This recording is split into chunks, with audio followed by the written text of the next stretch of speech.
سلام بچه ها، خوش اومدید به این ویدیو. همینطور که میبینید 100 تا زامبی این ور هست و 50 تا هم آیرن گولم.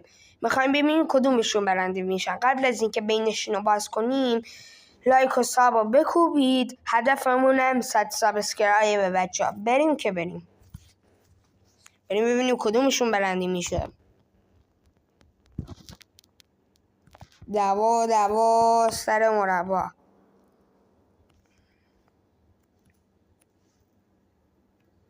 بعضی هاشون سوختن میرن داخل آسمون.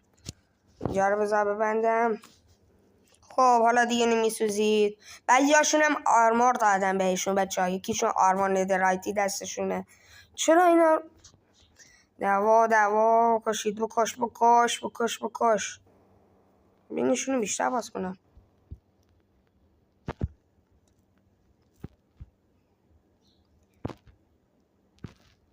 برونید ها ماشالله. بکش ببینیم کدومشون برنده میشه. من برام مهمم. بکش بابا، بکشید اینا را. چی دارن؟ بکش. آرمور ندرایتی بهشون دادم نمیمیرن. آرمور ندرایتی رو کشتن. پشمو. خب بچه ها، همینطور که میبینیم آیرن گولم ها برنده شدن.